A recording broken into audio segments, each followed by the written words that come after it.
These are the best touchdown picks game by game, week 11. Starting in Madrid, Commanders, Dolphins. The most likely touchdown scorer is got to be Devon Achane. The Commanders are getting absolutely destroyed by running backs right now, giving up 7 touchdowns to the position over their last 4 games. 3 of those were running back receiving touchdowns. So in on Achane big time in this game. The long shot that I like actually is Jalen Waddle. So receivers have been crushing Washington as well. And he has a 30-yard catch in 4 of his last 6 games. So he's been breaking some really big plays. The Bills, that's the perfect defense to do that against. The second highest yards per target against wide receiver 1. So this one's kind of a no-brainer.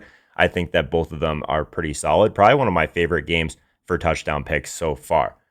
Let's talk about Panthers and Falcons. I think the most likely in this game is Rico Dowdle. I thought about Bijan in this spot as well. He really just hasn't been scoring a ton of touchdowns this year. Obviously, what Algier has been taking away is not ideal, and this matchup isn't the strongest either. So my long shot is going to be Drake London, 38.5% of the team's red zone targets, which is completely crazy. And his end zone looks are actually even crazier, 62% of the end zone target share. That leads the NFL. Carolina is also bottom 5 at slowing down opposing wide receiver 1. So really like Drake London in this game also. I know a lot of you guys are trying to get your picks in a little bit earlier. I know this touchdown video typically comes out on Saturdays. So touchdownpicks.com, you can get access to my touchdown model early and it's completely free. If you put in your email, I'll send you my entire list for the week. There's a link in the description for that. But again, touchdownpicks.com will bring you right to it. 100% free. Get access to my touchdown model, which has been pretty dialed this year.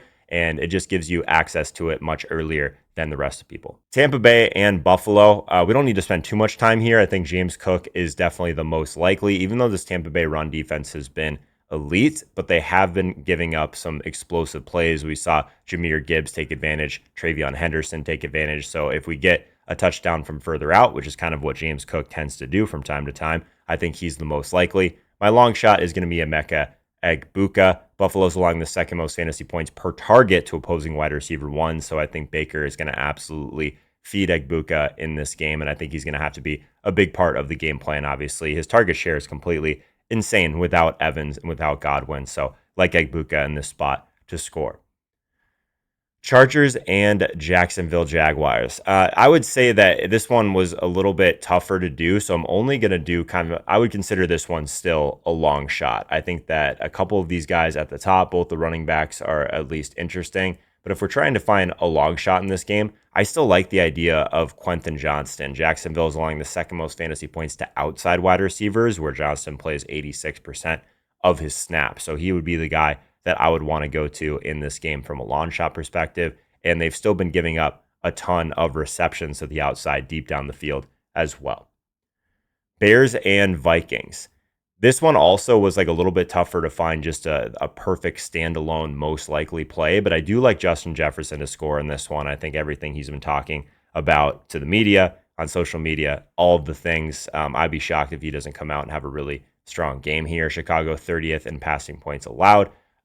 Also, just this target share still, like regardless of what's happened with JJ McCarthy under center, 33% target share, very strong. This Bears defense, like I said, 31st in pass TD rate allowed. They've also given up the 4th most fantasy points to opposing wide receiver 1s. Only the Cowboys have allowed more touchdowns, though, to the position. So give me JJ as the most likely touchdown in this game.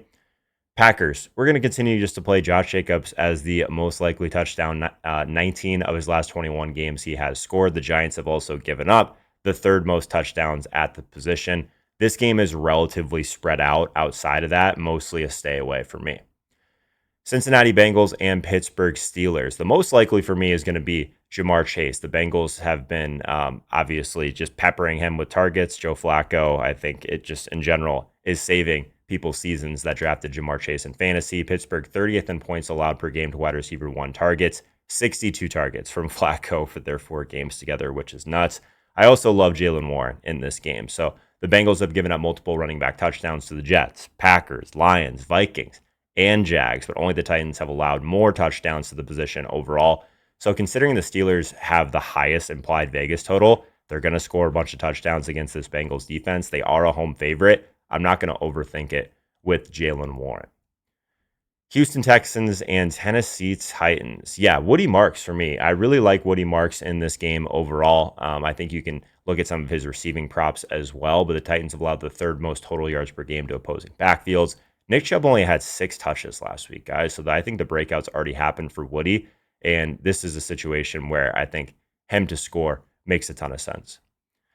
San Francisco 49ers, most likely Christian McCaffrey. I think this one's pretty straightforward as well. When these teams played in week 3, McCaffrey didn't have a huge game on the ground, but he went absolutely crazy through the air. Also, Arizona's given up 6 rushing TDs over their last 4 games. So I think we get at least one for Christian McCaffrey in this one. Didn't love the long shots in this game, considered Trey McBride with having Harrison out. I think that makes some sense. So if you did want a long shot in this game, I think Trey McBride and that target share with Jacoby Brissett makes a ton of sense. Seattle and LA Rams. Most likely for me, Davante Adams. I think that if we're just looking at this game, or I guess this overall, Adams this year, 100-yard game, which isn't great from a yardage perspective, but the rate that he is scoring touchdowns is completely insane. 17 end zone targets, which is crazy. I think that the touchdowns are going to continue. Seattle has been really good to like defending these outside wide receivers, but I still don't think that matters a ton. Once they get close to the goal line, they're still looking to Davante Adams, and they're trying to actively get him those looks over and over.